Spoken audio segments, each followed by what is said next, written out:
क्या हालचाल है? सब ठीक है? मजा में है ना? मजा में रहिए।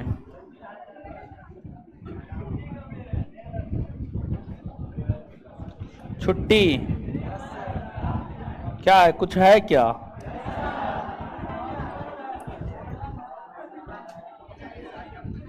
आपका शादी है क्या? छुट्टी मांग रहे हैं? हाय, शपथ ग्रहण है?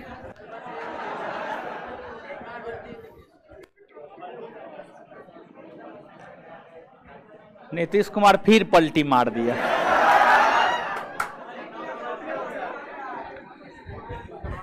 चलिए, हाय।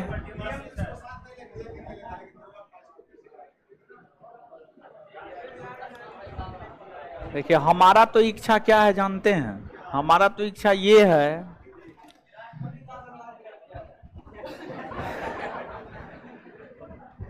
कोई भी मुख्यमंत्री बन जाए, ठीक है। मंगल पांडे को मुख्यमंत्री बना दे, गिरिराज सिंह को बना दे। हमारा भी एक नंबर का चेहरा है, मेरा पसंदीदा गिरिराज सिंह, बिहार का मुख्यमंत्री, समझिएगा। कोई भी बन जाए लेकिन नीतीश कुमार ना रहे, ठीक है। चलिए, ये सब अपना राजनीति का बात है, अपना होने दीजिए जो हो रहा है। देखिए, बात यह है कि हम लोगों का काम तो पढ़ने लिखने से ही चलेगा, तो हम वो लोग अपना पढ़ने लिखने का बात करते हैं। देखिए, जानते हैं, ऐसा नहीं है कि हम नीतीश कुमार को पसंद नहीं करते हैं या नीतीश कुमार अच्छे मुख्यमंत्री नहीं है, ऐसा कुछ नहीं।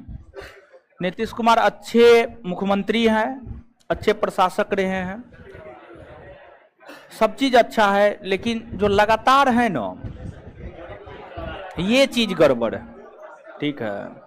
यानी एक बार बने, एक बार हट जाते, फिर दोबारा बनते, ठीक है। ये 2005 से लगातार अभी तक बने हुए हैं, तो थोड़ा सा होता है क्या, यानी सिस्टम में बदलाव नहीं हो पाता है, राज्य का विकास रुक जाता है इससे, समझे? हाँ, रुक गया भी है, समझे? तो बात ये है, कोई भी बने लेकिन अभी परिवर्तित होना चाहिए था। अब पता नहीं ये लोग बीजेपी और राजद कैसे डील करता है नीतीश कुमार के साथ। उसको 43 या 45 गो है, और बीजेपी के पास, राजद के पास 77 गो, 79 गो है, फिर भी जो है पता नहीं मुख्यमंत्री बना देता है उसको। क्या बात है, ठीक है। बीजेपी को होना चाहिए था अपना मुख्यमंत्री बना है, ठीक है। जब भी उसके गठबंधन में था, राजद को होना चाहिए था अपना मुख्यमंत्री बना है, समझे? नहीं चलेगा? अच्छा, आप तो बड़ी जानकार निकले। गठबंधन नहीं चलेगा तो कैसे चलेगा बताइए?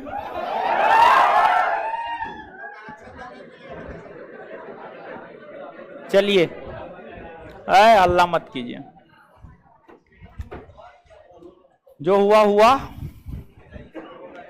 सीधा मान के चलिए। चाणक्य नीति को फॉलो कीजिए, कृष्ण नीति को फॉलो कीजिए। जो हुआ ठीक हुआ, जो होगा वो भी ठीक होगा, सब चीज ठीक होगा। चलिए, कहां तक बताए थे?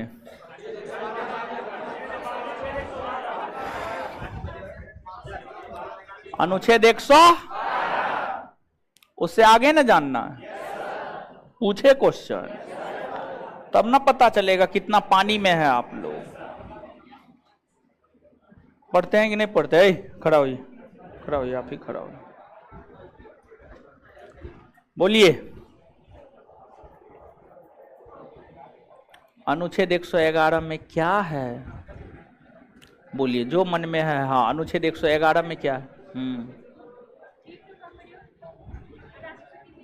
चलिए, ठीक है, बहुत बढ़िया, जवाब तो सही है, दे दिए। बैठिए, खड़ा हो जाइए, बताइएगा आप। अनुच्छेद 107 में क्या है? अनुच्छेद 107, 107। हाँ, आप तो ऐसा रिएक्शन दे रहे हैं, लगता है जीवन में पहली बार सुने हैं अनुच्छेद 107।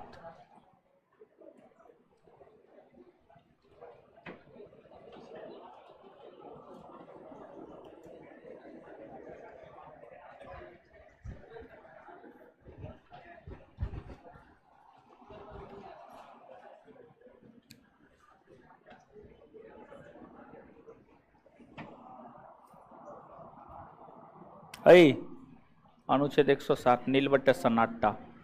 ऐ खड़ा होइए तो आप उधर खड़ा होइए।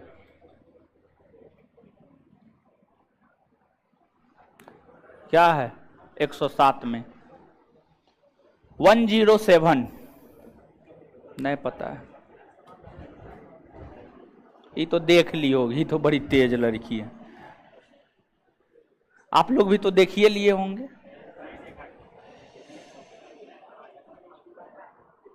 के नहीं देखी होगी। क्या है 107? अच्छा, पूरा स्थापित करना और पारित करना। ठीक है, बैठ जाइए। सही है, जवाब दिया है। ई भी है जो आप जानते हो, भी है, ई भी है जो लड़की बोली है। कैसे होगा? कॉपी घर पे नहीं पढ़ते लिखते हैं, सिर्फ क्लास आते हैं जाते हैं। इससे कुछ होगा? कुछ नहीं होगा। ऐ दीदी जी, ऐ कैसे होगा नौकरी? इतना आसान है? 35% आरक्षण नीतीश कुमार दे दिए तो इसका क्या मतलब? ऐसे ये नौकरी हो जाएगा? कटअप नहीं देखते हैं परीक्षा का? आरक्षण के बावजूद अब कोई अंतर न है। पढ़िए लिखे तो मुंह तोड़ देंगे हम। बैठ जाइए दोनों। तुम पढ़ने लिखने वाली है ये न है सब।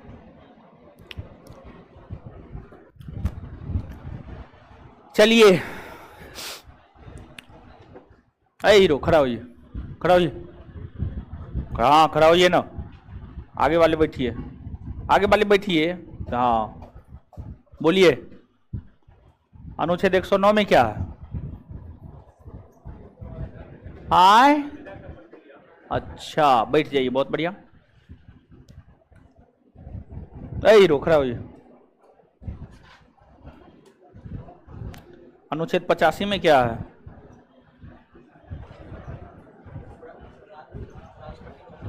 उपराष्ट्रपति को हटाना। अनुच्छेद 85 में उपराष्ट्रपति को हटाना है। क्या है जी? संसद के सत्र सत्रावसान आहूत है ना जी? अच्छा,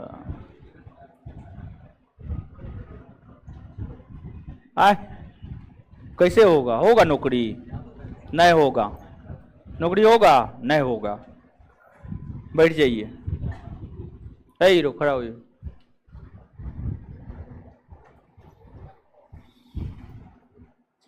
अनुच्छेद 92 में क्या है? लोकसभा राज्यसभा पढ़ा दिए? पढ़ा दिए? क्या पढ़ा रहे हैं अभी वो? ओ हाँ, अच्छा, सभापति उपसभापति सब पढ़ा दिए। बोलिए अनुच्छेद 92 में क्या है? हाय 92। अच्छा, नौकरी होगा? नहीं होगा। बैठ जाइए। क्या है जी 92 में? राज्यसभा के सभापति और उपसभापति को पद से हटाने संबंधी संकल्प विचाराधीन हो तो वह पीठासीन अधिकारी के तौर पर काम नहीं कर सकेगा। यही ना बात है? तो अब बताइए, वो बोल रहा है एगो अध्यक्ष एगो उपाध्यक्ष होगा। अरे खड़ा होइए, उधर चश्मा वाला बगल में खड़ा होइए, खड़ा होइए। हाँ,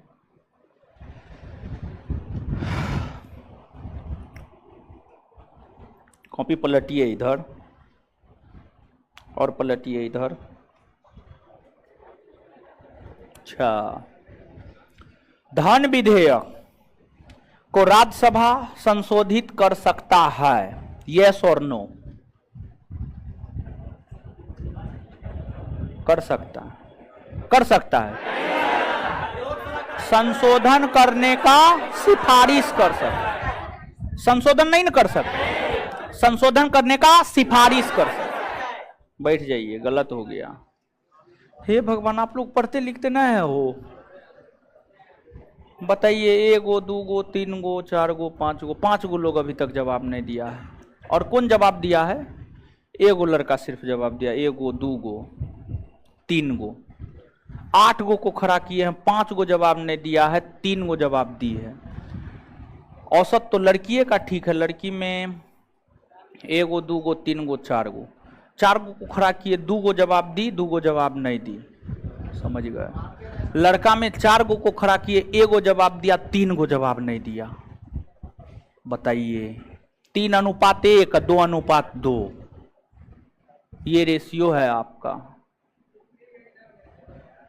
बताइए, बड़ी गड़बड़ स्थिति है आप लोग का। वह महाराज पढ़ा लिखा कीजिए, आपसे बढ़िया ऑनलाइन वाला सब जवाब दे रहा है। देखिए फटाफट जवाब दे रहा है।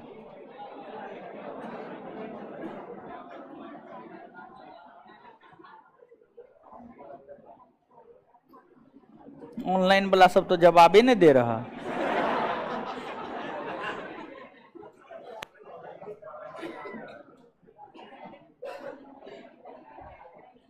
हाय तो ये सबको जवाब देना चाहिए। हे भगवान, ये सब तो दूसरे दुनिया में है। राकेश कुमार सिंह, आप थोड़ा बात कीजिएगा, नंबर हम दे देते हैं ऑनलाइन, इसको देख लीजिएगा जी। भाई महाराज, भाई पढ़ा लिखा कीजिए भाई, बड़ी बुरा स्थिति है आप लोग का। भाई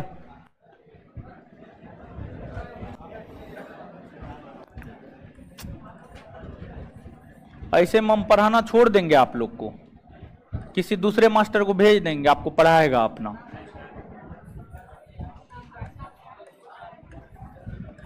मेरे क्लास में हमसे पढ़ना है तो जवाब दीजिए फटाफट।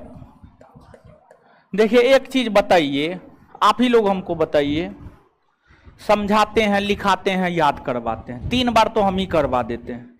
घर पे जाके 2 बार नहीं कर सकते हैं कम से कम? ठीक है, 2 बार नहीं देख सकते हैं कॉपी को? है मूड खराब कर दिया आप लोग।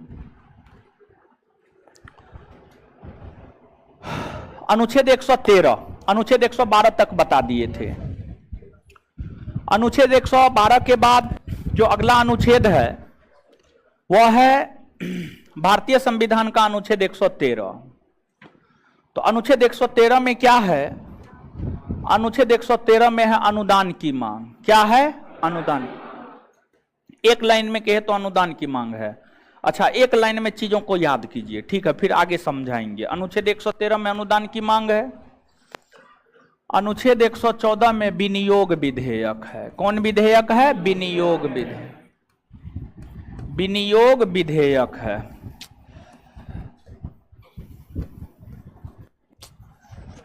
विनियोग विधेयक है। फिर अनुच्छेद 115 में क्या है?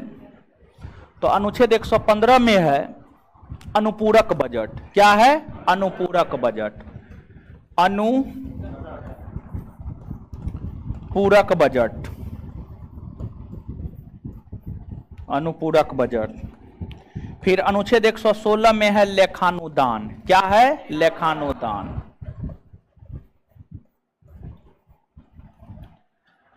अब इन चीजों को एक एक करके हमें समझना है। अनुदान की मांग क्या है? विनियोग विधेयक क्या है? अनुपूरक बजट क्या है? लेखानुदान क्या है? गौर फरमाइएगा। देखिए, भारत सरकार है, देश के भीतर जो शासन प्रशासन चलाया जाता है वह सरकार के द्वारा चलाया जाता है, और भारत के भीतर शासन प्रशासन भारत सरकार के द्वारा चलाया जाता है। भारत सरकार, भारत सरकार के द्वारा चलाया जाता है। अब एक बात बताइएगा आप हमको कि जैसे कि हमारा देश है, उस देश में शासन प्रशासन चलाना है, उसी तरह से मान लिया जाए कि हमारा परिवार है, परिवार में सब चीज देखना है, सब चीज करना है। तो जो हमारा परिवार है, परिवार को चलाने के लिए रुपया पैसा की आवश्यकता होती है या नहीं होती? आए होती है ना? ऐसा तो नहीं है कि परिवार के लोग जो है हवा पे जिंदा रहते हैं, हवा पीते हैं, ऑक्सीजन पे ही जिंदा रह जाते हैं। उनको रोटी चाहिए, चावल चाहिए, निश्चित मात्रा में प्रोटीन चाहिए, खनिज लवण चाहिए, वसा चाहिए, कार्बोहाइड्रेट चाहिए, सब चीज चाहिए। जिंदा रहने के लिए सब चीज का होना आवश्यक है। सब चीज अगर आप प्राप्त करना चाहते हैं तो सब चीज प्राप्त करने के लिए आपको पैसा खर्च करना होगा। अब परिवार का जो खर्च होता है, परिवार के खर्च को परिवार के जो मुखिया होते हैं, जो कमा रहे होते हैं, वो चलाते हैं। वैसे ही देश को भारत सरकार चला रहा होता है। परिवार को चलाने के लिए जैसे पैसा की आवश्यकता होती है, वैसे ही देश को चलाने के लिए भी पैसा की आवश्यकता होती है। परिवार के मुखिया पैसा कमाते हैं, वो अपना अकाउंट में पैसा जमा रखते हैं, जरूरत पड़ने पर उस अकाउंट से पैसा निकाल करके आपको देते हैं, आप खर्च करते हैं। वैसे ही जो भारत सरकार है, भारत सरकार का अपना एक इनकम होता है। भारत सरकार का जो टोटल इनकम होता है, भारत सरकार की जो टोटल आमदनी होती है, आमदनी कहां से होता है भारत सरकार को? तो भारत सरकार को जो आमदनी होता है वह टैक्स से होता है, कर से होता है, कर से, टैक्स से होता है। हम लोग भारत सरकार के राजकोष में कर जमा करते हैं, जैसे कि इनकम टैक्स हो गया, जीएसटी हो गया, निगम टैक्स हो गया, कॉर्पोरेट टैक्स हो गया। ये तमाम प्रकार के टैक्स है जो भारत सरकार के राजकोष में जमा होता है, भारत सरकार के राजकोष में जमा होता है।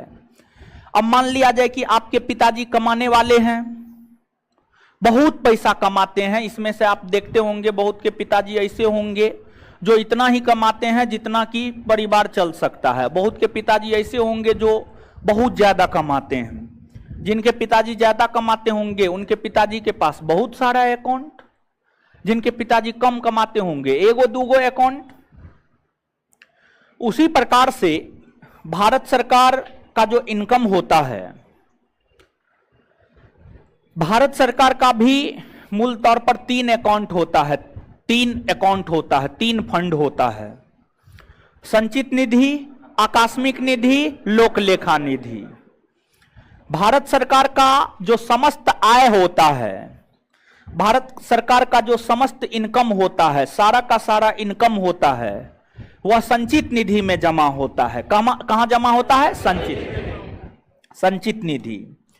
तो भारत सरकार का अपना कुछ आय होता है और भारत सरकार के समस्त आय मतलब टोटल आय भारत की संचित निधि में जमा होता है। कहां जमा होता है? भारत की संचित निधि में जमा होता है। संचित निधि की चर्चा भारतीय संविधान के अनुच्छेद 266 में है। अनुच्छेद 266 में ही भारत सरकार के संचित निधि की चर्चा है और अनुच्छेद 266 में ही राज्य सरकार के संचित निधि की चर्चा है। भारत सरकार के समस्त आय भारत सरकार के संचित निधि में जमा होता है और राज्य सरकार का जो समस्त आय होता है वह राज्य सरकार के संचित निधि में जमा होता है, राज्य सरकार के संचित निधि में जमा होता है। अब देखिएगा, भारत, अगर हम भारत की बात करें तो भारत में कुछ संस्था है जिसका काफी महत्व है। एक संस्था है संसद, संसद यानी पार्लियामेंट। एक संस्था है सुप्रीम कोर्ट। इन संस्थाओं का काफी महत्व है।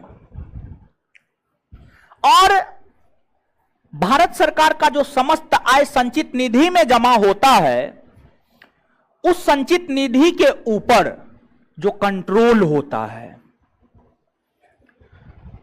वह भारत की संसद का होता है। संचित निधि के ऊपर जो कंट्रोल होता है वह भारत की संसद का होता है, भारत की संसद का होता है। संचित निधि से धन निकालने के लिए संसद की अनुमति की आवश्यकता होती है।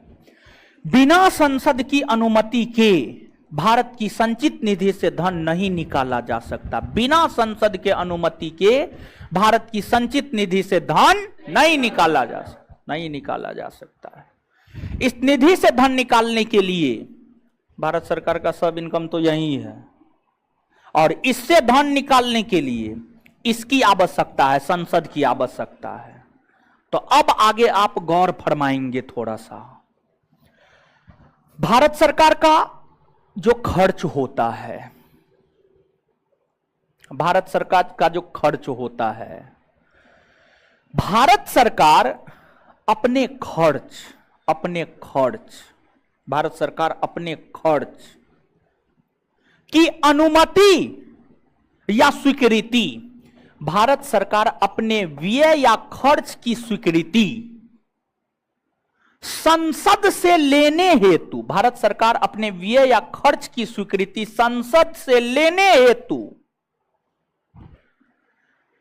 जो मांग प्रस्तुत करता है उसी को अनुदान की मांग कहते हैं, उसी को अनुदान।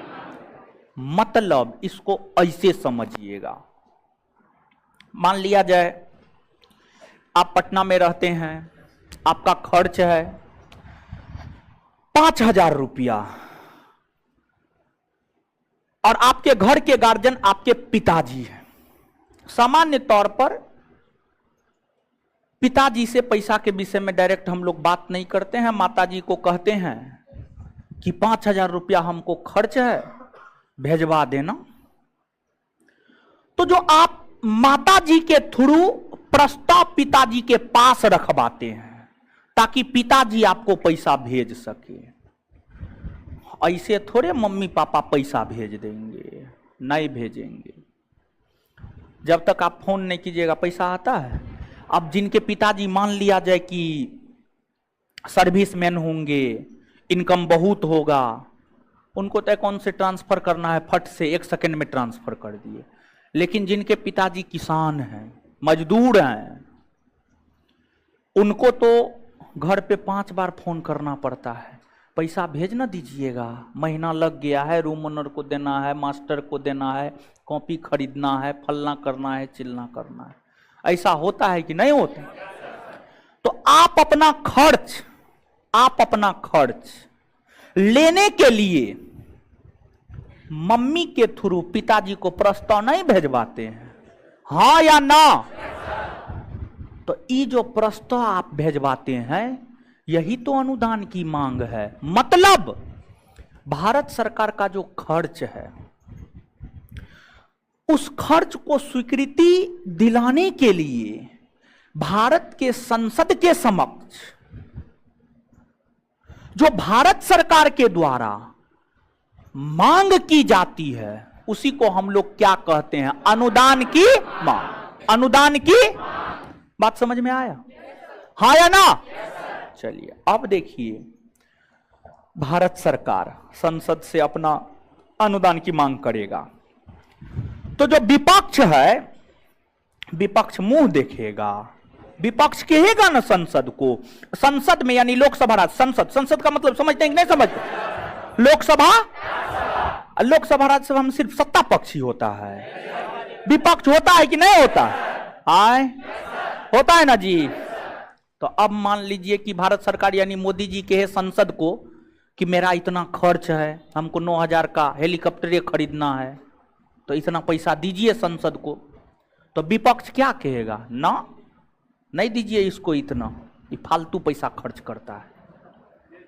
मतलब कहेगा एकदम नहीं दीजिए, मतलब जो मांग कर रहा है उसमें कटौती कर दीजिए। जैसे कि एक बात समझिएगा, अब मान लिया जाए कि आपको खर्च सामान्य तौर पर 5,000 होता, आप मम्मी को फोन किए कि कहिए ना पिताजी को कि 10,000 दे दीजिए, तो मम्मी पापा थोड़े नहीं समझते हैं कि कितना खर्च होगा। तो मम्मी को 10,000 के है, पिताजी अपना सोच समझ करके 5,000 भेज देंगे। या कहीं रिजल्ट उजल्ट हुआ है तो 10,000 के बदला 20,000 भेज देंगे, रिजल्ट होगा तब ना। लेकिन है तो पूरा का पूरा नालायक, तो रिजल्ट कैसे हो जाएगा? समझे?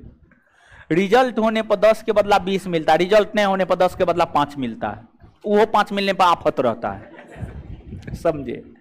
तो अब समझिएगा, हम आपको ये बात बता रहे हैं, मान लिया जाए कि आप गार्जियन से 10 मांगे, तो गार्जियन उसमें कुछ काटते हुए कहे कि ले लो 5,000, ठीक है काम चलो अपना, फिर खत्म होगा तो देंगे। तो आप चीजों को समझिएगा। अनुदान की मांग के ऊपर ही विपक्षी पार्टियों के द्वारा कटौती प्रस्ताव लाया जाता। कटौती प्रस्ताव क्या लाया जाता है? कटौती। तो कटौती प्रस्ताव विपक्षी पार्टियों के द्वारा अनुदान की मांग पर ही लाया जाता है और विपक्ष कहता है कि सत्ता पक्ष को, भारत सरकार को पैसा नहीं दीजिए, ये फालतू का खर्च करता है। कटौती प्रस्ताव 3 प्रकार का होता है। नीति और सहमति कटौती, इसके बाद सांकेतिक कटौती और इसके बाद एक होता है सामान्य कटौती। समझ गए? तो नीति और सहमति कटौती में सीधा विपक्ष कहता है कि इसको पैसे नहीं दीजिए। सामान्य कटौती में कहता है कि अगर 10,000 मांग रहा है ना, 9,000 दे दीजिए, 1,000 नहीं दीजिए। सांकेतिक कटौती में जितना पैसा मांग रहा होता है उसमें से 100 रुपया काट के बाद बाकी दे दीजिए। तो यहां पर याद रखने वाली बात यह है कि अनुदान के मांग के ऊपर ही विपक्षी पार्टियों के द्वारा कटौती प्रस्ताव लाया जाता। बात क्लियर? अब इसके बाद आगे है विनियोग विधेयक। अगर हम विनियोग विधेयक की बात करें तो विनियोग विधेयक किसे कहा जाता है? वह विधेयक जिसके द्वारा भारत की संचित निधि से धन निकाला जाता। वह विधेयक जिसके द्वारा भारत की संचित निधि से धन निकाला जाता है उसी को विनियोग विधेयक कहते हैं। क्या कहते हैं? विनियोग। तो वह विधेयक जिसके द्वारा भारत की संचित निधि से धन निकाला जाता है। कहां से? संचित निधि से धन निकाला जाता है, उस विधेयक को हम लोग क्या कहते हैं? विनियोग। क्या कहते हैं? विनियोग। अच्छा, एक बात बताइए, आप भारतीय संविधान के अनुच्छेद 110 को याद कीजिए। 2-3 दिन पहले ही बताएं।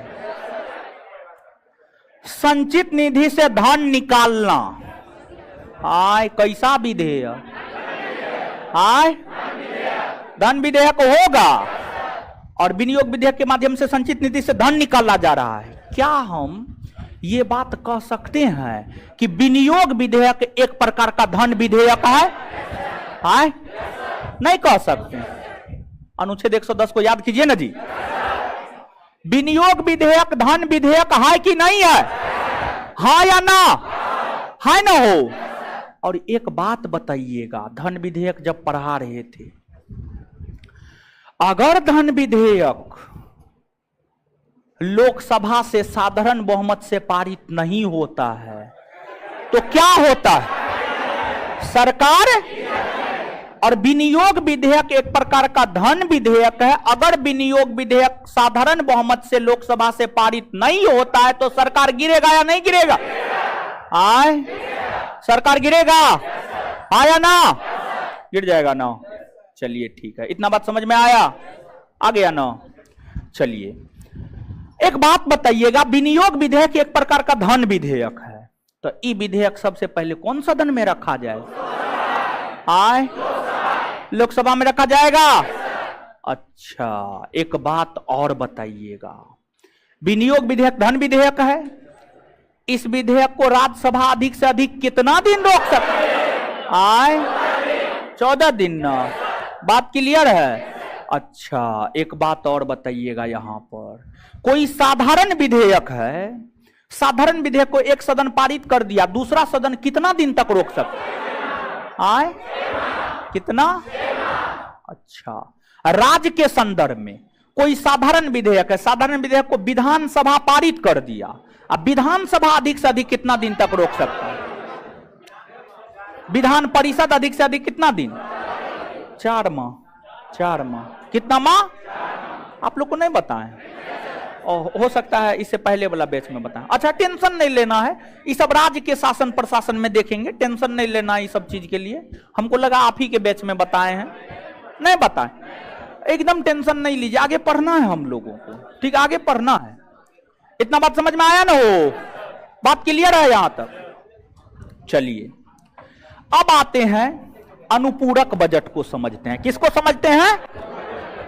समझने के ऊपर जोर दीजिए, ठीक है। अनुपूरक बजट क्या है? अनुपूरक बजट देखिए, आपका जो है पैसा फिक्स है, सामान्य तौर पर मैक्सिमम स्टूडेंट का पैसा फिक्स ही होता है कि 1 महीना में आप कितना पैसा घर से लेते हैं, 5,000 लेते हैं, कोई 10,000, कोई 15,000, जिसका जो क्षमता होता है उस अनुसार। तो अब देखिएगा कि सरकार बजट के माध्यम से एक वर्ष के आय व्यय का लेखा जोखा प्रस्तुत करता है। वैसे ही आप अपने खर्च के आधार पर गार्जियन से एक माह में खर्च करने के लिए 5,000 रुपया ले लेते हैं। कभी काल ऐसा होता होगा कि वो 5,000 रुपया एक माह चल जाता होगा। कभी काल ऐसा होता होगा कि वो 5,000 रुपया में से कुछ रुपया 200, 400, 500 बच भी जाता होगा। लेकिन कभी काल ऐसा होता होगा कि वो 5,000 रुपया एक महीना से पहले ही समाप्त हो जाता होगा। ऐसा होता है कि नहीं होता? एकदम होता है। ठीक है, अब जो एकदम प्योर मक्खी चूस है, कंजूस है, उनका तो कोई बात नहीं है। लेकिन जिनका हाथ थोड़ा खुला हुआ है, खाने पीने में पूरा भर देते हैं, खाना पीना ही अपना जीवन समझते हैं, उनके लिए तो 5,000 कुछ होना है। अब डेली मुर्गा खाइएगा, मीट खाइएगा, मछली खाइएगा, फचका खाइएगा, पानी पूरी खाइएगा, चाउमीन खाइएगा, बर्गर खाइएगा, पिज्जा खाइएगा, तो क्या होगा? उसके लिए 5,000 कुछ है? कुछ नहीं है। समझिएगा। देखिए,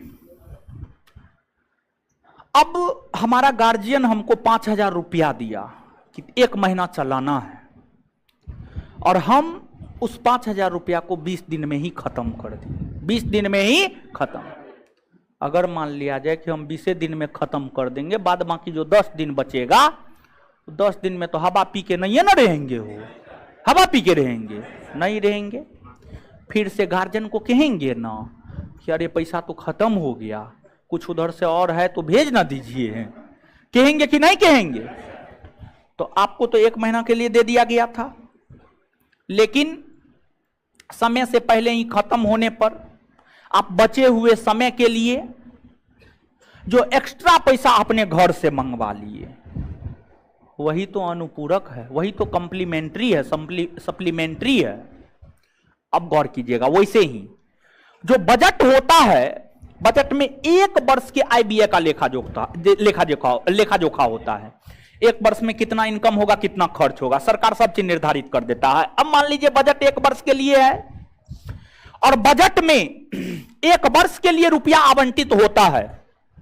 अलग अलग विभाग के लिए, सब विभाग के लिए एक वर्ष के लिए, अलग अलग विभाग के लिए अलग अलग मात्रा में रुपया, जो जैसा विभाग है, मलाईदार विभाग है तो उसमें ज्यादा रुपया। तो अब जो आपको बजट है, बजट में एक वर्ष के लिए सभी विभाग हेतु रुपया आवंटित होते हैं। अब हुआ ये कि एक वर्ष के लिए आवंटित था 12 महीना के लिए, और वो पैसा जो है ना 10 माह में खत्म हो गया। कितना माह में? 10। बाद बाकी 2 माह बचता है कि नहीं बचता है? अब मान लिया जब 2 माह बचा तो भारत सरकार हवा पर देश को चला देगा? नहीं ना चलाएगा हवा पर। देश को चलाने के लिए पैसा चाहिए। देश को चलाने के लिए क्या चाहिए? पैसा।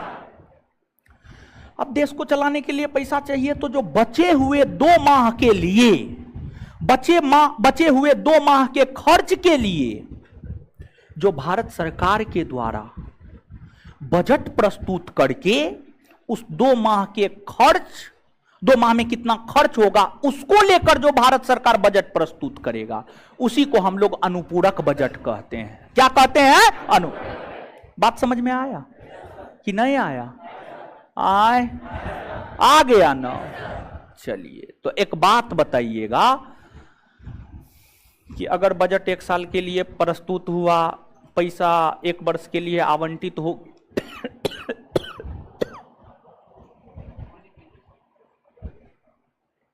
आवंटित हुआ, और वो पैसा 1 वर्ष से पहले ही 10 माह में ही खत्म हो गया, बचे हुए 2 माह के लिए सरकार के द्वारा जो बजट पेश किया जाएगा उसको क्या कहेंगे?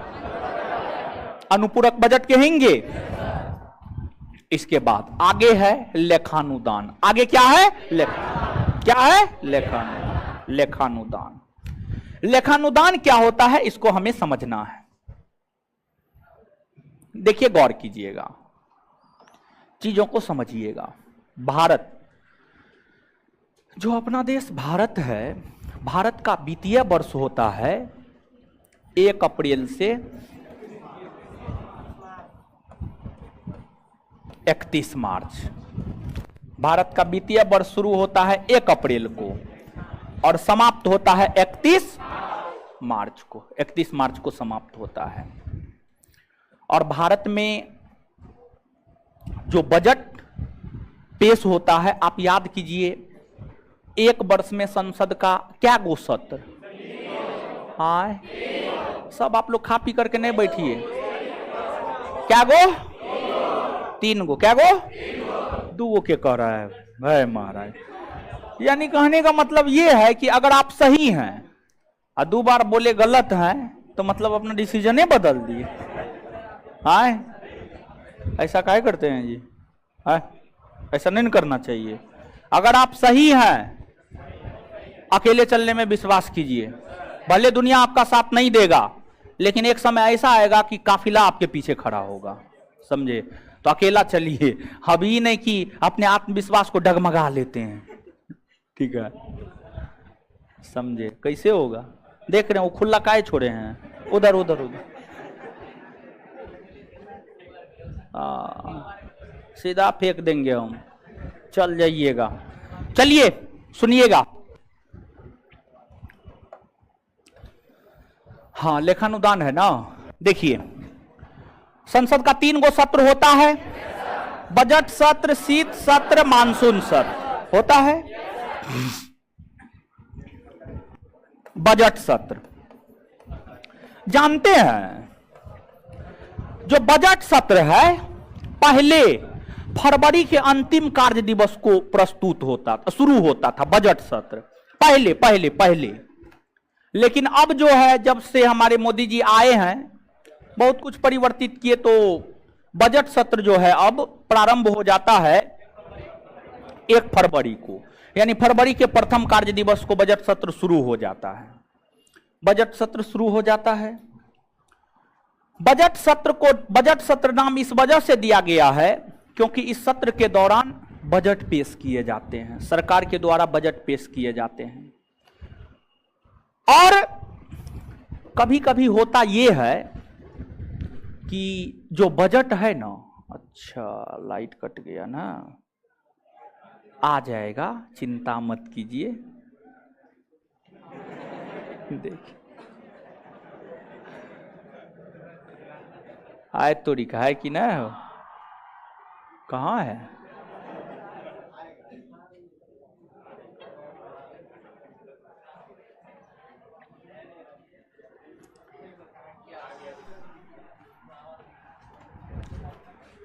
चलिए, आपको समझिएगा चीजों को। पहले बजट सत्र प्रारंभ होता था, फरवरी के अंतिम कार्य दिवस को शुरू होता था, और बजट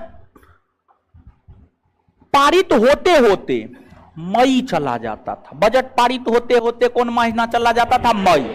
मई।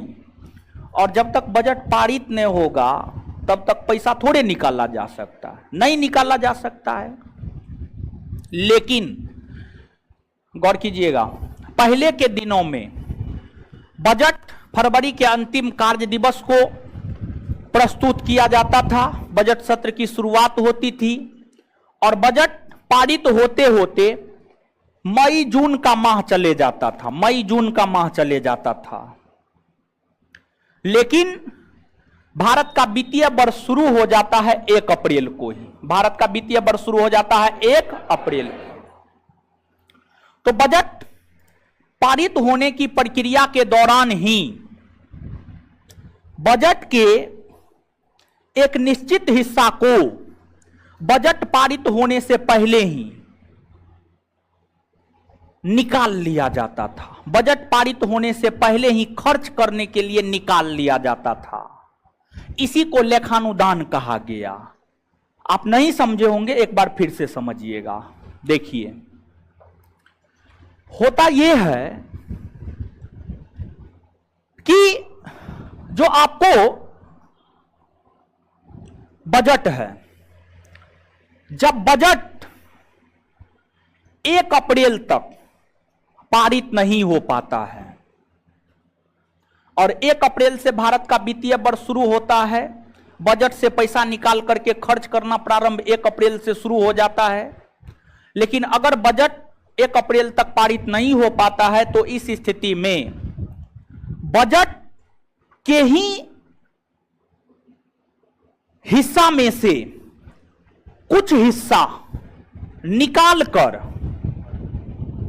जब तक बजट पेश नहीं हुआ है तब तक के लिए निकाल कर जो खर्च किया जाता है उसी को हम लोग लेखानुदान कहते हैं। क्या कहते हैं? लेखानुदान। यही है आपको लेखानुदान। आशा करते हैं आप ये सब बात समझे होंगे। अब नीचे से आप नोट डाउन करना प्रारंभ कीजिए।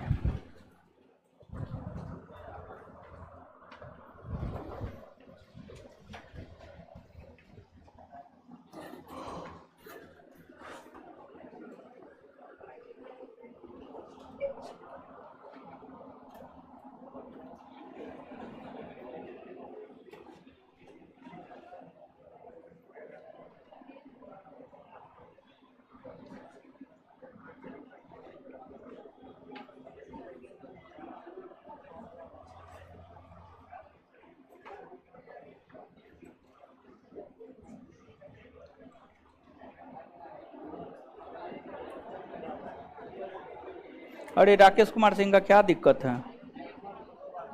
हैं? अरे राकेश जी, आपको नंबर मिला है, नंबर पे कॉल करके बात कीजिए। आपका समाधान नहीं होता है फिर मैसेज कीजिएगा।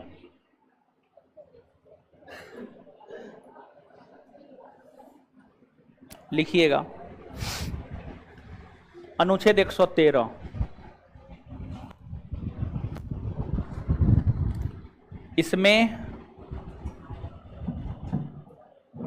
इसमें अनुदान की मांग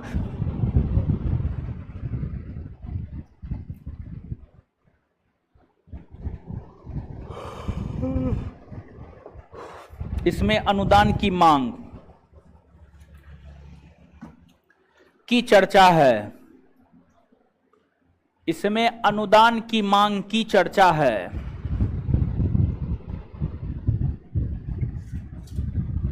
फुल स्टॉप। उसी में कंटिन्यू लिखते जाइएगा। जिस प्रस्ताव के द्वारा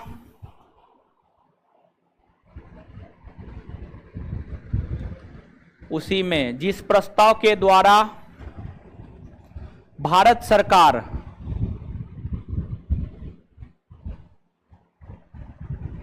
सरकार अपने व्यय यानी खर्च, अपने व्यय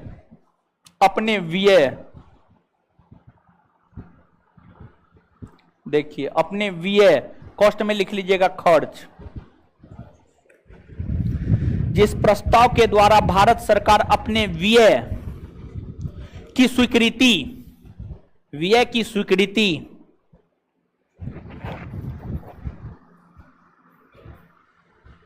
संसद से दिलवाता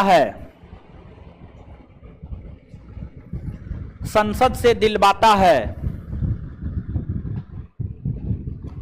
उसे ही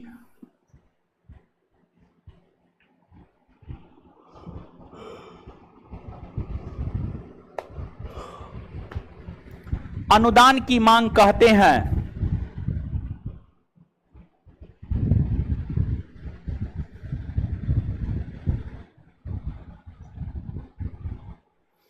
उसे ही अनुदान की मांग कहते हैं। Full stop. अनुदान की मांग पर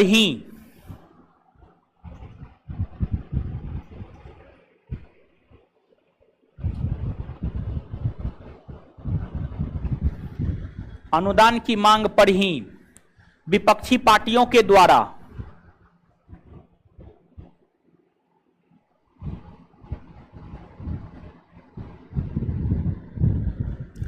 कटौती प्रस्ताव लाया जाता है विपक्षी पार्टियों के द्वारा, कटौती प्रस्ताव, कटौती, विपक्षी पार्टियों के द्वारा कटौती प्रस्ताव लाया जाता है,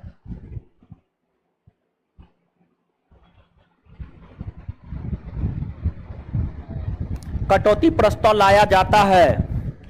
यह प्रस्ताव 3 प्रकार का होता है।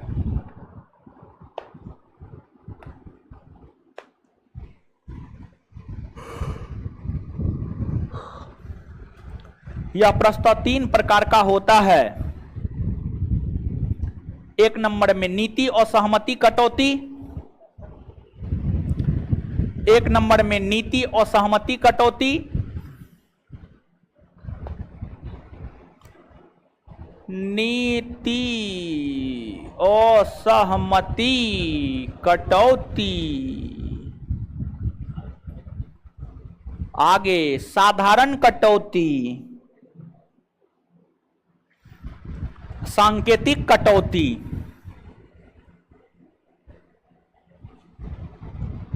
ये सब भी लिखिएगा।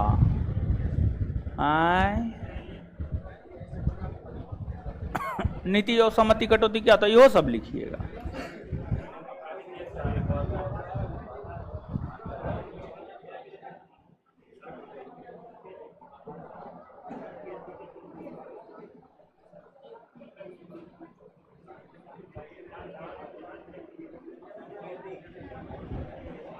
है छोड़िए, क्या लिखिएगा, नहीं है मत। अनुच्छेद 114, अनुच्छेद 114,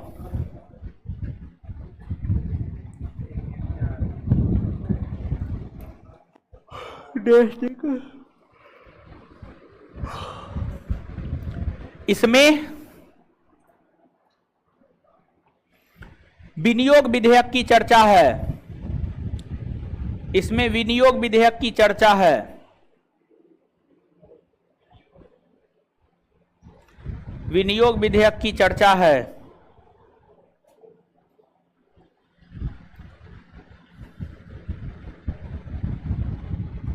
फुल स्टॉप।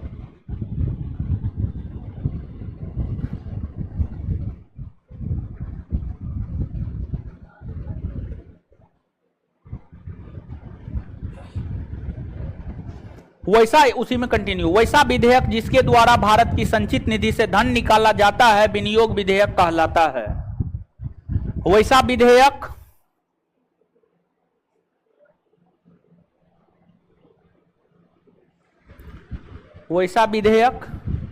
जिसके द्वारा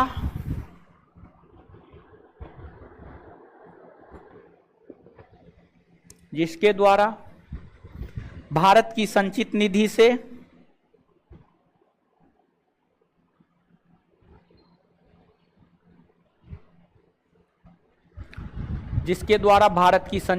से धन निकाला जाता है,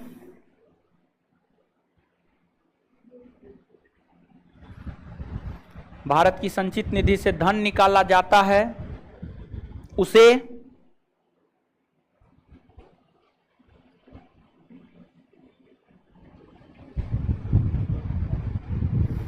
विनियोग विधेयक कहते हैं, उसे विनियोग विधेयक कहते हैं। फुल स्टॉप, फुल स्टॉप, उसी में कंटिन्यू। यह एक प्रकार का धन विधेयक है,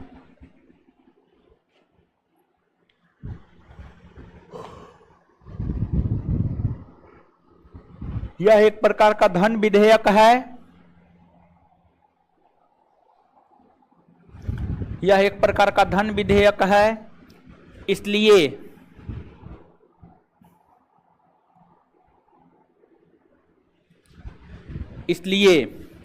इस विधेयक को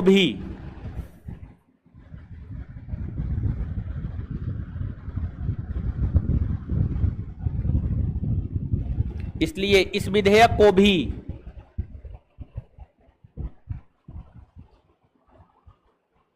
सर्वप्रथम लोकसभा में ही रखा जाता है,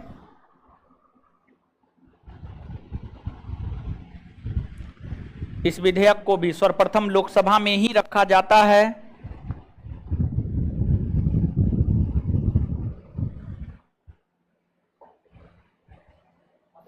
फुल स्टॉप। लोकसभा को इस विधेयक को साधारण बहुमत से पारित करना होता है, फुल स्टॉप। उसके बाद लोकसभा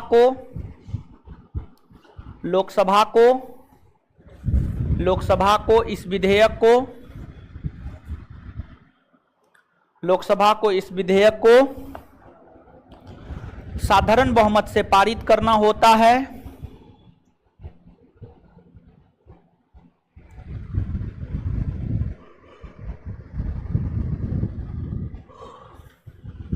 लोकसभा को इस विधेयक को साधारण बहुमत से पारित करना होता है।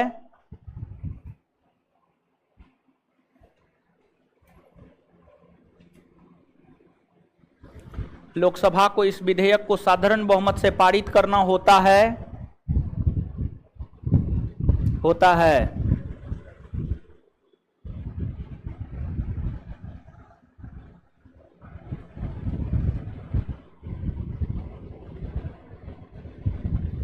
अन्यथा सरकार गिर जाती है।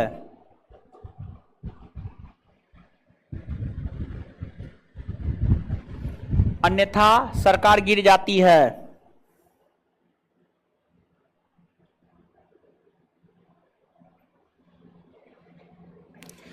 Full stop. उसी में कंटिन्यू। इस विधेयक को राज्यसभा अधिक से अधिक 14 दिन तक रोक सकती है। उसी में कंटिन्यू। इस विधेयक को राज्यसभा अधिक से अधिक 14 दिन तक रोक सकती है।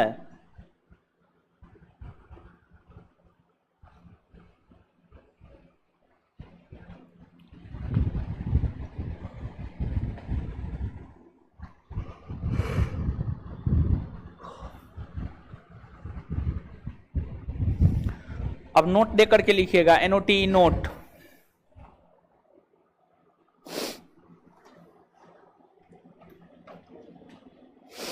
नोट देकर के लिखिएगा।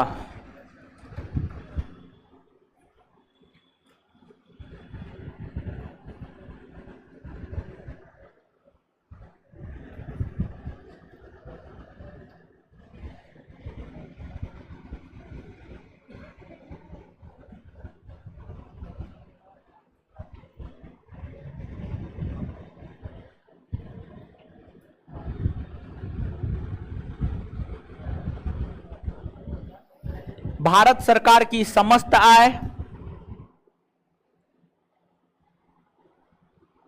भारत सरकार की समस्त आय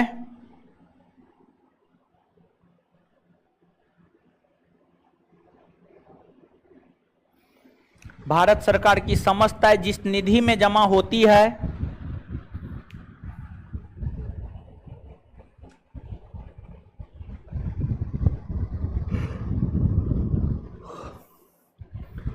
भारत सरकार की समस्त आय जिस निधि में जमा होती है उसे संचित निधि कहते हैं।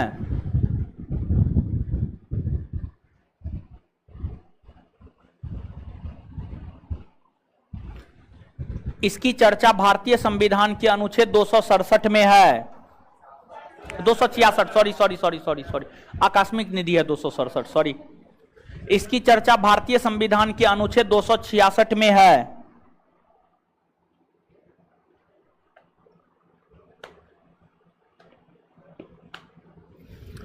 इसकी चर्चा भारतीय संविधान के अनुच्छेद 266 में है। आगे अनुपूरक बजट। अनुपूरक बजट, अनुपूरक बजट।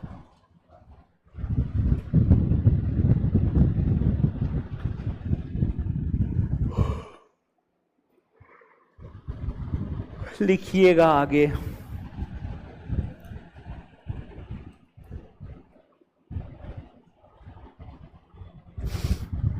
लिखिएगा। इसकी चर्चा अनुच्छेद 115 में है।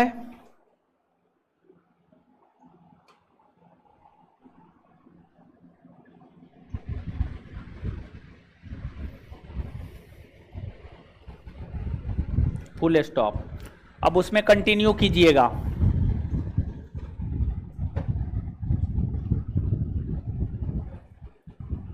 बजट के माध्यम से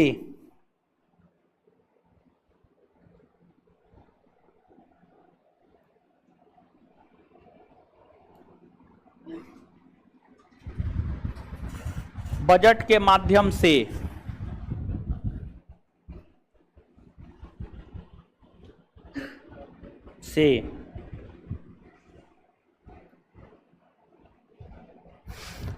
एक वर्ष के लिए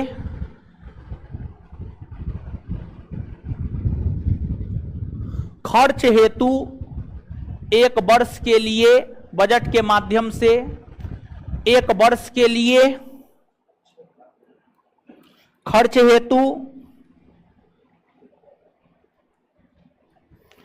हेतु रुपया आवंटित होता है।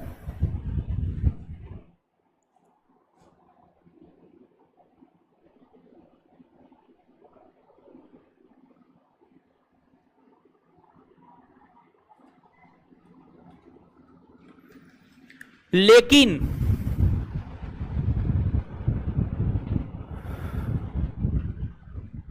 अगर एक वर्ष से पहले ही लेकिन अगर एक वर्ष से पहले ही लेकिन अगर एक वर्ष से पहले ही लेकिन अगर एक वर्ष से पहले ही आवंटित राशि लेकिन अगर एक वर्ष से पहले ही आवंटित राशि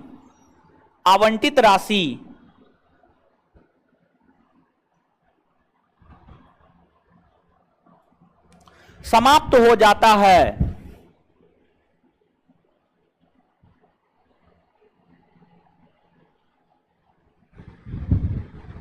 समाप्त हो जाता है, तो बचे हुए समय के लिए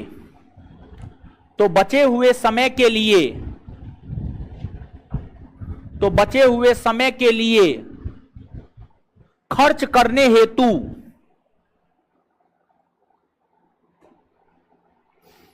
बचे हुए समय के लिए खर्च करने हेतु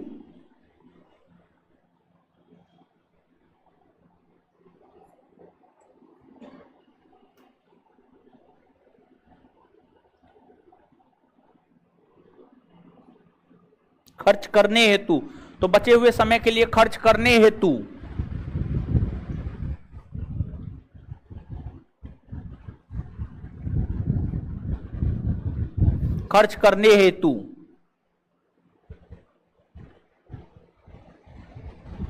जो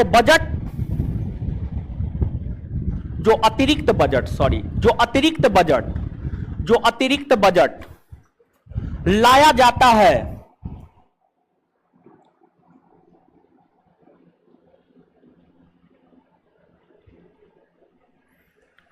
उसे ही अनुपूरक बजट कहते हैं। जो अतिरिक्त बजट लाया जाता है उसे ही अनुपूरक बजट कहते हैं, उसे ही अनुपूरक बजट कहते हैं, उसे ही अनुपूरक बजट कहते हैं।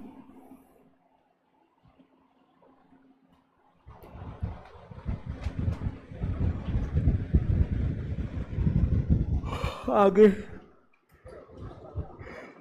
अनुच्छेद 116 है, ऑनलाइन वाला लिख रहा है ना जी, ये नहीं ना कह रहा है सर रिपीट कीजिए, नहीं ना, हाँ ऑनलाइन वाला लिखिए, मन से लिखिए, ध्यान पूरा कंसंट्रेट करके लिखिए, नहीं छूटेगा। ऑफलाइन वाला को छूटता है जी, नहीं छूटता है, तब ऑफलाइन वाला को नहीं छूटता है तो ऑनलाइन वाला कैसे छूट जाएगा? ऐसा थोड़ी कि आपसे कम दिमाग उसको है, आपसे ज्यादा दिमाग ऑनलाइन वाला सबको होता है। ऑनलाइन वाला बहुत अच्छा छात्र होता है, आप लोग के जैसा तो कम से कम बदमाशी नहीं है ना करता है। अगर वो बदमाशी भी करता है तो अपने आसपास में करता है, उससे हमको थोड़े क्षति होता है, ठीक है। तो इसी वजह से बोल रहे हैं आप लोग से बढ़िया है, समझे।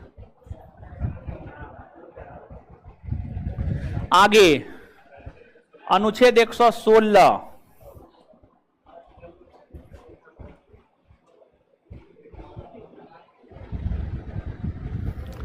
इसमें लेखानुदान की चर्चा है।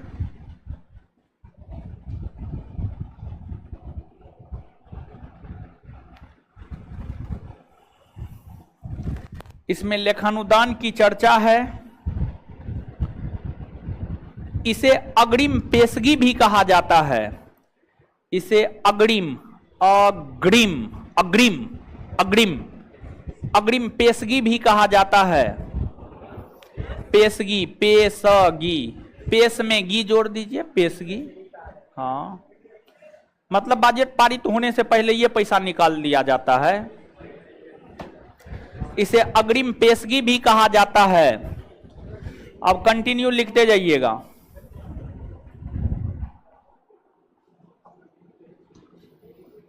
भारत का वित्तीय वर्ष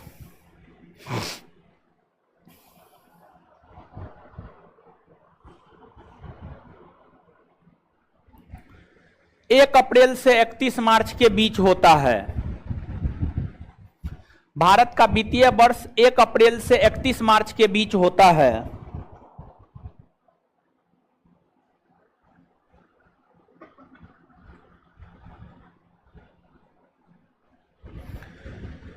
होता है, फुल स्टॉप।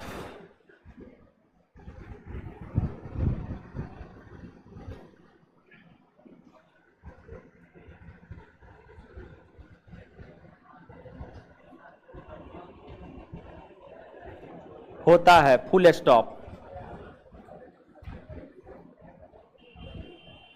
अगर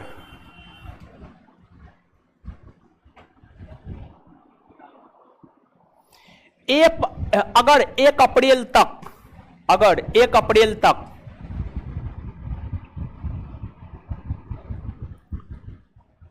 बजट पारित नहीं हो पाता है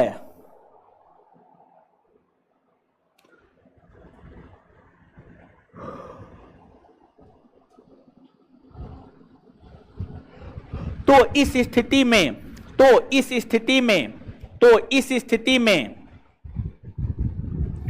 तो इस स्थिति में तो इस स्थिति में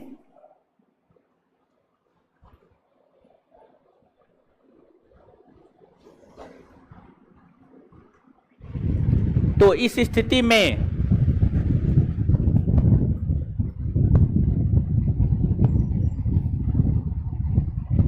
बजट, तो इस स्थिति में खर्च करने हेतु बजट से एक निश्चित हिस्सा बजट से एक निश्चित हिस्सा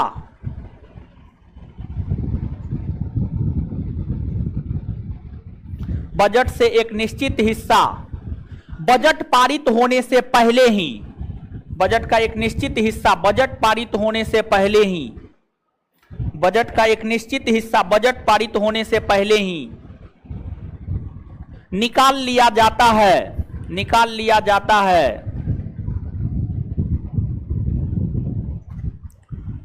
उसे ही निकाल लिया जाता है उसे ही लेखानुदान कहा जाता है।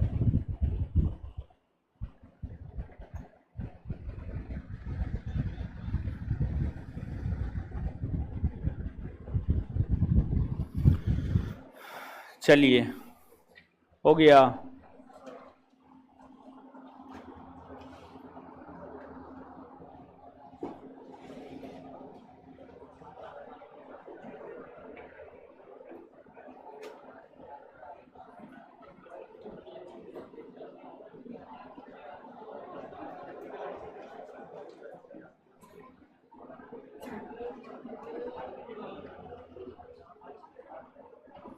विद्यार्थी को जानते हैं सबसे बड़ा दिक्कत क्या है? वीडियो एकदम रुका उका नहीं हुआ, ठीक है। आगे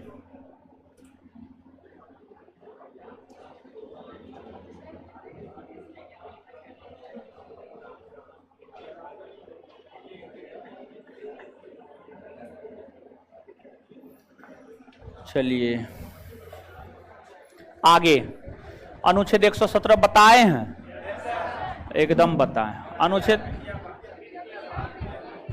वित्त विधेयक, इसके बाद जो है संसद में लगभग सोचिए तो खत्म ही हो गया है, ठीक है। मतलब लोकसभा राज्यसभा से संबंधित जितने महत्वपूर्ण तथ्य थे सब खत्म हो गया है। नीचे से एगो दूगो अनुच्छेद और जानिए। एगो अनुच्छेद 120 है। संसद में कौन भाषा का प्रयोग होगा, इस विषय में जानकारी अनुच्छेद 120 देता है।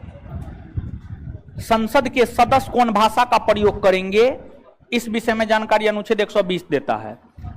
जो लोकसभा के अध्यक्ष या राज्यसभा के सभापति होते हैं, दोनों सदनों के सदस्यों को अपनी मातृभाषा में, हिंदी भाषा में बोलने का अधिकार दे सकता है। तो संसद में किस भाषा का प्रयोग होगा, इस विषय में जानकारी अनुच्छेद 120 देता है।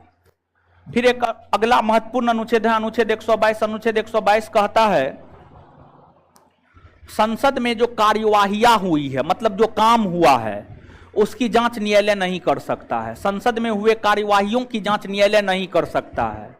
ये दोनों अनुच्छेद लिखिए। तो अनुच्छेद 120 हमें संसद में प्रयोग की जाने वाली भाषा के विषय में जानकारी प्रदान करता है।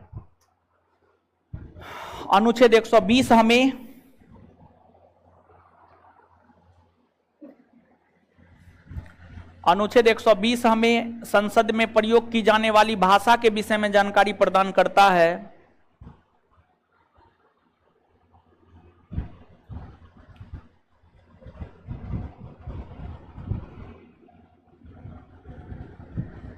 अनुच्छेद 120 हमें संसद में प्रयोग की जाने वाली भाषा के विषय में जानकारी प्रदान करता है।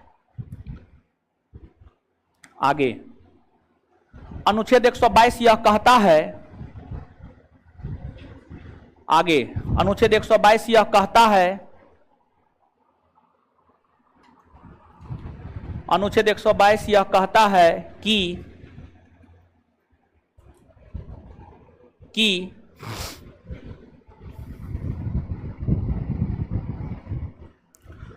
संसद में हुए कार्यवाहियों की जांच, संसद में हुए कार्यवाहियों की जांच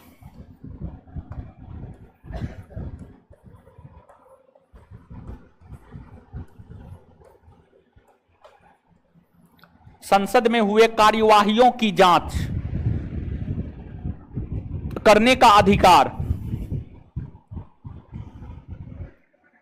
न्यायालय को नहीं होता है।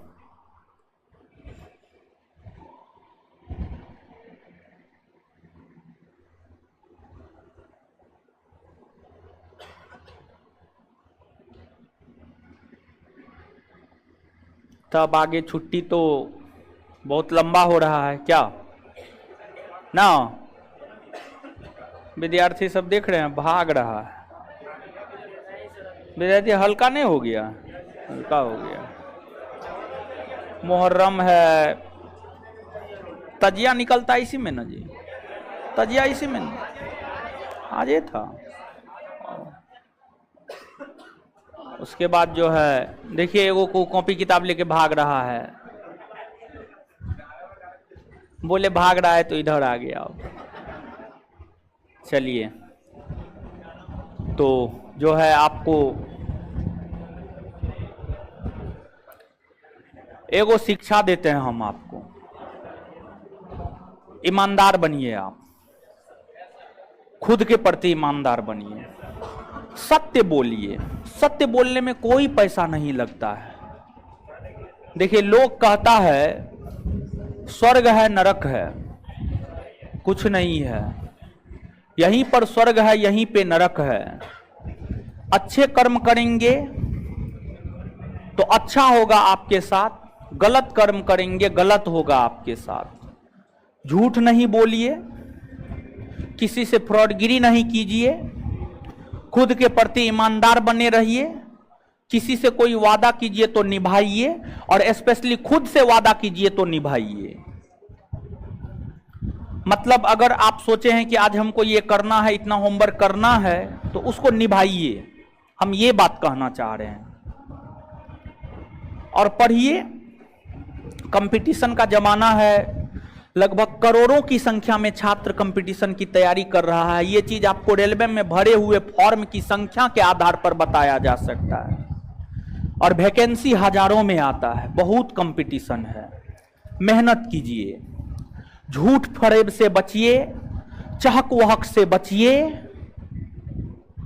वास्तविकता को पहचानिए, चीजों को तर्कसंगत रूप से सोचिए, बुद्धि के साथ सोचिए, समझ गए? तभी कुछ होगा, नहीं तो कुछ नहीं होगा। भेड़िया धसान की तरह चलिएगा, भीड़ के साथ चलिएगा, दिक्कत है, समझ गए? दिक्कत है, भीड़ के साथ नहीं चलना है, सोचना है। अगर आपको अपने जीवन में सफल होना है तो रीड, थिंक एंड प्रैक्टिस, पढ़िए और साथ ही साथ सोचिए भी कुछ चीजों के ऊपर, और फिर प्रैक्टिस भी चीजों के ऊपर कीजिए। मैथ बनाइए, रीजनिंग बनाइए, जीएस बनाइए, तभी जाकर के आप सफल हो पाइएगा, नहीं तो सफल नहीं हो पाइएगा। और चकाचौंध की दुनिया से बचिए। देखिए चकाचौंध, आप देखेंगे दुकान में अगर आप कपड़ा खरीदने जाते हैं, जो कपड़ा गड़बड़ होता है उस पर बहुत लाइट मारा जाता है, और जो अच्छा कपड़ा होता है उस पर लाइट नहीं मारा जाता है, समझे? तो चकाचौंध से बचने का प्रयास कीजिए। और जब कोई कुछ बोलता है ना, देखिए ये कलयुग है, यहां पर जैसे हम ही कुछ बोलते हैं ना, तो आप हमारी बात पर आंख बंद करके विश्वास नहीं कीजिए, ठीक है? हमको लगता है कि हम ऐसे मास्टर हैं जो खुद का विरोध करते हैं, समझे? इससे पहले वाले बैच में भी हम खुद का विरोध किए हैं, और आपके भी बैच में हम कह रहे हैं, किसी पे आंख बंद करके विश्वास नहीं कीजिए, चाहे हम हो या दुनिया का कोई भी व्यक्ति हो। कलयुग है ये, हर इंसान अपना फायदा सोचता है, चाहे हम हो या कोई भी हो। तो अब आपको उसमें देखना है कि कहां आपका फायदा है। जब हर इंसान अपना फायदा खोजता है, तो आप क्यों नहीं अपना फायदा खोजेंगे? क्या आपको हक नहीं है अपना फायदा खोजने का? एकदम हक है। तो इस चीज को आप समझिए। और इस कैंपस की बात हम करते हैं, इस कैंपस में सत्य यह है कि पीसीएस मतलब UPSC, BPSC, UP PCS, Jharkhand PCS, Rajasthan PCS, PCS का तैयारी इस कैंपस में नहीं होता है, यह सत्य है। इंक्लूडिंग हम भी नहीं करवाते हैं। प्रीलिम्स की तैयारी हम भी करवाते हैं, मेंस की तैयारी कोई नहीं करवाता है, कोई नहीं करवाता है। इस कैंपस की हम बात कर रहे हैं, हम बाद बाकी जगह की बात नहीं कर रहे हैं। इस कैंपस में मेंस की तैयारी कोई नहीं करवाता, यही सत्य है। और किसी भी पीसीएस में, और ऐसा नहीं है कि हम बोल रहे हैं कि हम करवाते हैं, हम भी नहीं करवाते हैं, लेकिन आगे हम करवाएंगे। उसको लेकर के नोट तैयार करना होता है, मेहनत करना होता है चीजों के ऊपर, ऐसे नहीं होता है। और एक बात हम ये भी आपको बताना चाहते हैं कि प्रीलिम्स की तुलना में मेंस आसान है। मेंस में सिलेक्टिव चीज पढ़ना होता है, प्रीलिम्स में बहुत कुछ पढ़ना होता है। प्रीलिम्स का दायरा बहुत बड़ा है, मेंस का दायरा सीमित है। लेकिन यहां पर हम आपको ये बात बताना चाह रहे हैं, जो भी पीसीएस होता है ना, पीसीएस में जो आपको प्रीलिम्स होता है वह सिर्फ एक दरवाजा होता है, उसको आप पास कर लीजिए, बस इतना मात्र ही उसका महत्व, उससे ज्यादा कुछ नहीं। अगर आप अधिकारी बनना चाहते हैं तो आपको मेंस के ऊपर काम करना होता है, और पीसीएस बराबर मेंस ही होता है, पीसीएस बराबर मेंस होता है, प्रीलिम्स नहीं होता है, ठीक है। और मेंस की तैयारी इस कैंपस में कोई नहीं करवाता है, लेकिन इसके बावजूद जो है लोग लिखते हैं, तो ये गलत बात है, नहीं लिखना चाहिए लोगों को। और दूसरी बात ये, हम कहां लिखते हैं, हम नहीं लिखते हैं, ठीक है। दरोगा वाला है वो सब, ठीक है क्या? हाँ सुनिए ना, तो उसका प्रीलिम्स का तो तैयारी होता ही ना, ऐसा थोड़े हर परीक्षा के प्रीलिम्स का तैयारी होता है। हर परीक्षा के प्रीलिम्स का तैयारी होता है। आप बैठिए, आपका पीसीएस निकलेगा, पीटी निकलेगा, मेंस नहीं निकलेगा, समझ, मेंस नहीं निकलेगा, ये चीज है। लेकिन आगे मेंस पर जो है काम कर रहे हैं, और बहुत जल्दी मेंस का बैच लॉन्च करेंगे, बहुत जल्दी, जितना जल्दी हो सकता है उतना जल्दी लॉन्च करेंगे। स्पेशली 68 बीपीएससी को लेकर के 67 के परीक्षा का इंतजार कर रहे हैं। 67 का प्रीलिम्स का परीक्षा हो जाएगा ना, उसके ठीक बाद जो है एक समग्र batch 68 BPSC prelims cum mains batch रहेगा, और जो है उसमें हम आपको बीपीएससी को ध्यान में रखते हुए चीजों को पढ़ाएंगे। 3 दिन प्रीलिम्स का क्लास होगा और 3 दिन जो है आपको मेंस का क्लास होगा। बात है कि इस एरिया में होता क्या है कि मैक्सिमम लोग जो है ना रेलवे, एसएससी, बिहार दरोगा, बिहार पुलिस का तैयारी करते हैं, और इस सब परीक्षा में जो है ना ऑब्जेक्टिव क्वेश्चन पूछा जाता है, और बीपीएससी में जो है ना सब्जेक्टिव क्वेश्चन पूछा जाता है। जैसे ग्रेजुएशन का आप एग्जाम दिए हैं, जैसे अगर आपका इतिहास ऑनर्स होगा तो आपसे पूछ देगा कि अकबर की भूराजस्व व्यवस्था का वर्णन कीजिए, तो अब आप लिखिए अकबर के काल में क्या था क्या नहीं था। उसमें ऑप्शन नहीं रहता, उसमें आपको सब्जेक्टिव लिखना रहता है, समझ गए। उसमें जो है आपको सब्जेक्टिव लिखना रहता है, ऑब्जेक्टिव नहीं होता है, समझे। और आज के डेट में आप देखेंगे जो टीचर और गुरु के बीच संबंध होना चाहिए वो संबंध नहीं है। इसके पीछे टीचर का सबसे बड़ा रोल है, समझ गए। देखिए टीचर को झूठ नहीं बोलना चाहिए, टीचर की बातों को जो है लोग काफी मानता है। टीचर एक प्रकार का इन्फ्लुएंसर होता है और उनको झूठ नहीं बोलना चाहिए, लेकिन आज के डेट में जो है पापी पेट के कारण जो है लोगों को झूठ बोलना पड़ता है। अगर रिजल्ट नहीं भी होता है फिर भी बोलता है कि इतना रिजल्ट हुआ है, 800 रिजल्ट हुआ है, और वास्तविकता ये होता है कि वहां से 80 भी रिजल्ट नहीं हुआ होता है, समझे। सच ये है, तो झूठ नहीं बोलना चाहिए। और सबसे बड़ी बात यह है कि अगर मान लिया जाए कि संस्थान से रिजल्ट हुआ है तो बताना भी चाहिए हाँ हुआ है। और एक चीज और आप ध्यान से याद रखिएगा, जीवन में उसी चीज को बढ़ा चढ़ाकर दिखाया जाता है जिसमें डिफॉल्ट होता है, जिसमें कमी होता है। कमी नहीं होता है चीजों में तो उसको बढ़ा चढ़ाकर नहीं दिखाया जाता है, समझ गए। तो कमी वाले चीज को ही बढ़ा चढ़ा करके दिखाया जाता है। चकाचौंध की दुनिया से बचिए, जमीन को पकड़ करके रहिए। हवा में उड़ने का प्रयास कीजिएगा तो गिरने का चांस होता है। अगर आप जमीन को पकड़ करके रहते हैं गिरने का कोई चांस नहीं होता है, समझे। देखिए अभी इतना जरूर कमा लेते हैं कि अपना हर शौक जो है पूरा कर सकते हैं, लेकिन इसके बावजूद अगर आप हमको अच्छा से जानते हैं, अगर आप हमको जान रहे हैं, आप तो जान ही रहे हैं, इतना दिन से पढ़ रहे हैं, 2-3 महीना से पढ़ रहे हैं, तो एकदम गांधी जी जैसा जीवन अपनाइए, समझ गए। स्वभाव सरल होना चाहिए, सबसे बात होना चाहिए, घमंडी प्रकृति का नहीं होना चाहिए, लोगों को हेल्प कीजिए। हमारे पास विद्यार्थी आता है, हमसे जितना हो पाता है हम हेल्प करते हैं।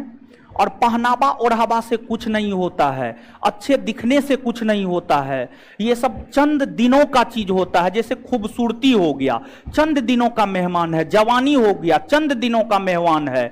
जवानी आपकी चली जाएगी, आपकी खूबसूरती चली जाएगी, लेकिन जो आपका कर्म होता है ना, कर्म आपका कभी नहीं जाता है। तो कर्म हमेशा अच्छा कीजिए, हम यही कहेंगे और कुछ भी नहीं कहेंगे।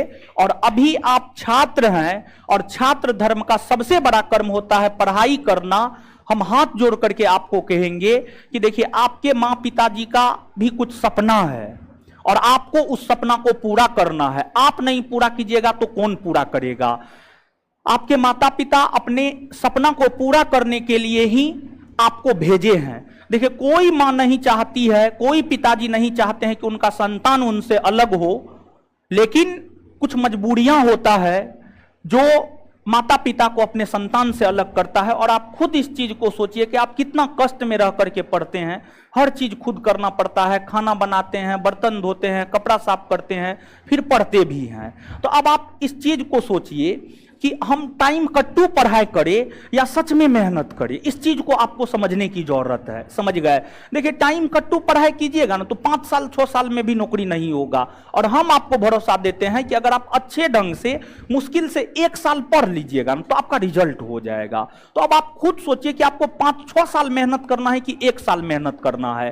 तो हर लोग चाहेंगे 1 साल मेहनत करने के लिए, तो 1 साल मेहनत कीजिए, पूरा हर चीज का त्याग कर दीजिए, हर चीज का त्याग करके जो है 1 साल पूरा जी जान अपना लगा दीजिए और आप निश्चित तौर पर कहीं ना कहीं सफल हो जाएंगे। और इस एक साल में कोई गैप नहीं होना चाहिए, मेरे ख्याल से कोई पर्व त्योहार नहीं होना चाहिए, कोई मोबाइल नहीं होना चाहिए। आप बहुतों आईएएस टॉपर का इंटरव्यू पढ़े होंगे, वो कहा होगा कि हम पिछले 2 साल से कोई सोशल साइट नहीं चला रहे थे, और देखिए जो पूरे 2 साल 3 साल 5 साल आज तक जीवन में कोई सोशल साइट नहीं चलाया, अगर वो टॉप करता है तो रातों रात पूरे भारत के लोग उसको जान जाते हैं। तो सोशल साइट पे हम क्यों आते हैं? कि हमको लोग जान सके, समझिए, हमको लोग जान सके। ऐसा काम हम क्यों करेंगे? आप ऐसा काम कीजिए कि आप एकदम कुछ नहीं कीजिए, लेकिन इसके बावजूद आप ऐसा कीजिए, किसी परीक्षा में टॉप कर जाइए मेहनत करके, देखिए आपको रातों रात लोग जान जाएगा, समझे। तो ये चीज है, ये सब सोशल साइट सब जो है फालतू चीज है। आज के डेट में विद्यार्थी का सबसे बड़ा जो बिगाड़ने का स्रोत है वह मोबाइल है। मोबाइल को अपने जीवन से साइड कीजिए, हम रिक्वेस्ट करेंगे आपसे, और किताब कॉपी को अपने जीवन में लाइए, समझे। तो ये मेरा आज का संदेश है आपका। चलिए अब हम लोग आते हैं, एक बार चीजों को याद करते हैं।